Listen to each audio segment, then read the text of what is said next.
ಎಲ್ಲ ಆತ್ಮೀಯರಿಗೆ ಯೇಸು ಕ್ರಿಸ್ತನ ನಾಮದಲ್ಲಿ ವಂದನೆಗಳು ಪ್ರಿಯರೇ. ಈ ಒಳ್ಳೆಯ ಸಮಯದಲ್ಲಿ ದೇವರ ವಾಕ್ಯವನ್ನು ಗಮನಿಸೋಣ. ಅದೇ ಯೆಶಾಯನ ಪ್ರವಾದನೆ ಗ್ರಂಥ 1ನೇ ಅಧ್ಯಾಯ 10ನೇ ವಚನದಿಂದ ನಾವು ವಾಕ್ಯವನ್ನು ಧ್ಯಾನಿಸೋಣ. ಸೊದೋಮಿನ ಅಧಿಪತಿಗಳೇ, ಯೆಹೋವನ ಮಾತನ್ನು ಆಲಿಸಿರಿ. ಗೋಮರದ ಪ್ರಜೆಗಳೇ, ನಮ್ಮ ದೇವರ ಧರ್ಮೋಪದೇಶವನ್ನು ಕೇಳಿರಿ. ದೇವರು ಹೀಗನ್ನುತ್ತಾನೆ, ಲೆಕ್ಕವಿಲ್ಲದ ನಿಮ್ಮ ಯಜ್ಞಗಳು ನನಗೇಕೆ? ಟಗರುಗಳ ಸರ್ವಾಂಗ ಹೋಮ, ಪುಷ್ಟ ಪಶುಗಳ ಕೊಬ್ಬು, ಇದೆಲ್ಲ ನನಗೆ ಸಾಕಾಯಿತು. ಹೋರಿ ಕುರಿ ಹೋತಗಳ ರಕ್ತಕ್ಕೆ ನಾನು ಒಲೆಯೇನು? ಹೋರಿ ಕುರಿ ರಕ್ತಗಳಿಗೆ ನಾನು ಒಲೆಯೇನು? ಮತ್ತೊಂದು ಸರಿ ಓದ್ತೇನೆ. ಲೆಕ್ಕವಿಲ್ಲದ ನಿಮ್ಮ ಯಜ್ಞಗಳು ನನಗೇಕೆ? ಏನು ಪ್ರಿಯರೇ, ದೇವರು ಆಗ್ತಾ ಇರುವಂಥ ಪ್ರಶ್ನೆ ಆಲೋಚನೆ ಮಾಡೋಣ. ದೇವರು ನಮ್ಮ ಹತ್ರ ಪ್ರಶ್ನೆ ಕೇಳ್ತಾ ಇದ್ದಾರೆ, ಲೆಕ್ಕವಿಲ್ಲದ ನಿಮ್ಮ ಕುರಿಗಳು, ಕೋಳಿಗಳು, ದನಗಳು ನನಗೆ ಯಾಕೆ ಕೊಡ್ತಾ ಇದ್ದೀರಾ? ಏನು ಅಂದ್ಕೊಂಡು ಕೊಡ್ತಾ ಇದ್ದೀರಾ ನೀವು ನನಗೆ? ನೀವು ಇಷ್ಟ ಬಂದ ಹಾಗೆ ಬದುಕಿ, ಕುಡಿದು, ತಿಂದು, ವ್ಯಭಿಚಾರ ಮಾಡಿ, ಕಳ್ಳತನ ಮಾಡಿ, ಹಾದ್ರ ಮಾಡಿ, ಸುಳ್ಳನ್ನು ಹೇಳಿ, ಬಡವರ ವಿಧವೆಯರ ಮನೆಯನ್ನು ನುಂಗಿ, ದೇವರಿಗೆ ಇಂಥ ಕಾಣಿಕೆ ಇಷ್ಟ, ಇಷ್ಟು ಹಣ ಕೊಟ್ಟರೆ ದೇವರು ಒಪ್ಕೋತಾರೆ ಅಂತ ಅಂದುಕೊಂಡು ನನ್ನ ಬಳಿಗೆ ನೀವು ಲೆಕ್ಕವಿಲ್ಲದ ಯಜ್ಞ, ಲೆಕ್ಕವಿಲ್ಲದ ಕುರಿಗಳನ್ನು, ಟಗರುಗಳನ್ನು ತರ್ತಾ ಇದ್ದೀರಾ. ದೇವರು ಹೇಳುವಂಥ ಮಾತು, ಕುರಿ ಹೋತಗಳ ರಕ್ತಕ್ಕೆ ನಾನು ಒಲೆಯೇನು. ದೇವರು ಒಲಿಬೇಕಂದ್ರೆ ಕುರಿ ಕೋಣಗಳ ರಕ್ತದಿಂದ ಅಲ್ಲ, ನಮ್ಮ ಹೃದಯದಲ್ಲಿ ಪಶ್ಚಾತ್ತಾಪ ಬರಬೇಕು. ಏನು ಪ್ರೇರೆ, ಆಲೋಚನೆ ಮಾಡಿ ಪ್ರೇರೆ.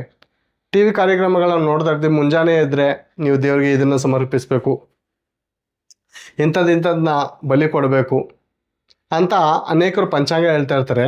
ನಾನು ಹೇಳುವಂಥ ಒಂದು ಮಾತು, ತಂದೆ ಮನೇಲಿ ತಂದೆ ಇರ್ತಾರೆ, ಒಬ್ಬ ಗಂಡು ಮಗು ಇರ್ತಾರೆ, ಒಬ್ಬ ಹೆಣ್ಮಗು ಇರುತ್ತೆ. ಈಗ ತಂದೆ ತಾಯಿ ಹೇಳುವಂಥ ಮಾತನ್ನು ಒಂದನ್ನು ಕೇಳದೆ ಮಗನು ಕುಡಿಯುತ್ತಾ, ವ್ಯಭಿಚಾರ ಮಾಡುತ್ತಾ, ಕಳ್ಳತನ ಮಾಡುತ್ತಾ ಮನೆಗೆ ಬಂದು ತಂದೆಗೆ ಇಷ್ಟು ಹಣವನ್ನು ಕೊಟ್ಟು, ಅಪ್ಪ ತಗೋ ಇಷ್ಟು ಕಾಸು, ನನ್ನ ಆಶೀರ್ವದಿಸು, ನಾನು ಹೊಗಳು ಅಂತ ಹೇಳಿದ್ರೆ ತಂದೆ ಕೇಳ್ತಾರ? ನಿಜವಾದ ತಂದೆ ಒಪ್ತಾರ? ಮಗಳಿರ್ತಾಳೆ, ಮುಂಜಾನಿಂದ ರಾತ್ರಿವರೆಗೂ ವ್ಯಭಿಚಾರ, ಕಳ್ಳತನ, ಹಾದ್ರ ಮಾಡುತ್ತಾ, ಡಿಸ್ಕೋಗಳಲ್ಲಿ ಅರೆಬತ್ತಲೆ ಕುಣಿಯುತ್ತಾ ಹಣವನ್ನು ಸಂಪಾದನೆ ಮಾಡ್ಕೊಬಂದು ತನ್ನ ದೇಹವನ್ನು ಮಾರಿಕೊಂಡು ಅಪ್ಪನ ತಗೊಬಂದು ಕೊಟ್ಟು, ಅಪ್ಪ ನಾನು ಆಶೀರ್ವದಿಸು ಅಂತ ಹೇಳಿದ್ರೆ ಯಾವ ತಂದೆ ಆದರೂ ಒಪ್ಕೋತಾನ? ಮತ್ತೆ ದೇವ್ರು ಹೇಗೆ ಕೇಳ್ತಾರೆ ಪ್ರಿಯರೇ?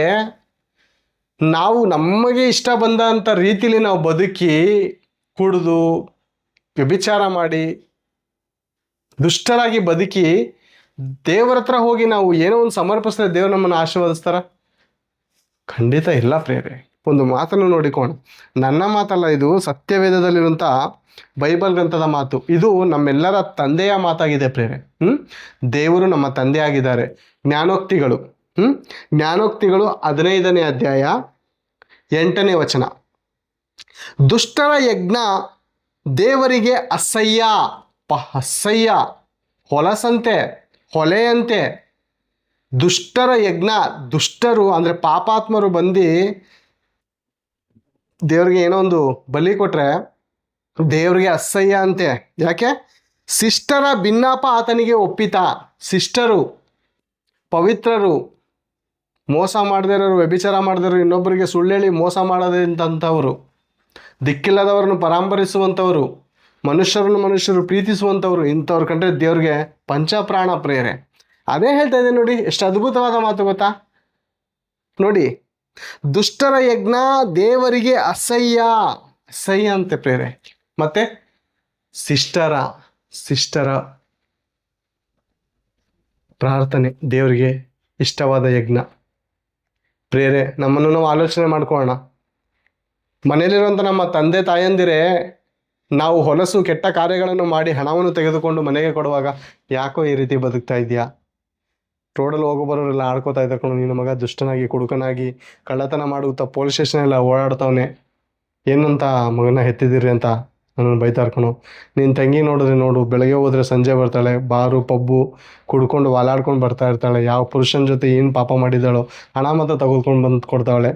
ಈ ರೀತಿ ಆದರೆ ನಾವು ವಿಷ ಕೂಡ ಸಾಯಬೇಕಾಗುತ್ತೆ ಕಣೋ ಅಂತ ಒಂದು ತಂದೆ ತಾಯಿ ಹೇಳುವಾಗ, ಭೂಮಿ ಆಕಾಶ ಸರ್ವ ಲೋಕವನ್ನು ಉಂಟು ಮಾಡಿ ಸೂರ್ಯ ಚಂದ್ರ ನಕ್ಷತ್ರಗಳನ್ನು ನಮ್ಮ ಮುಂದೆ ಇಟ್ಟು ನಮಗೆ ಬೆಳಕನ್ನು ಕೊಡುವುದಕ್ಕೆ ಟೈಮ್ ಕರೆಕ್ಟಾಗಿ ಸೂರ್ಯನನ್ನು, ಮೂಗಿಗೆ ಗಾಳಿಯನ್ನು, ಸರ್ವವನ್ನು ನಮ್ಮ ಪಾದದಲ್ಲಿಟ್ಟಿರುವಂಥ ಪರಮಾತ್ಮನು ನಮ್ಮ ಬಳಿಲಿ ಏನೋ ತೆಗೆದುಕೊಂಡು ನಮ್ಮನ್ನು ಕ್ಷಮಿಸ್ತಾರ? ನಮ್ಮ ಪಾಪ ಕ್ಷಮಾಪಣೆ ಮಾಡ್ತಾರ? ಇಲ್ಲ ಪ್ರಿಯರೇ. ಮುರಿದ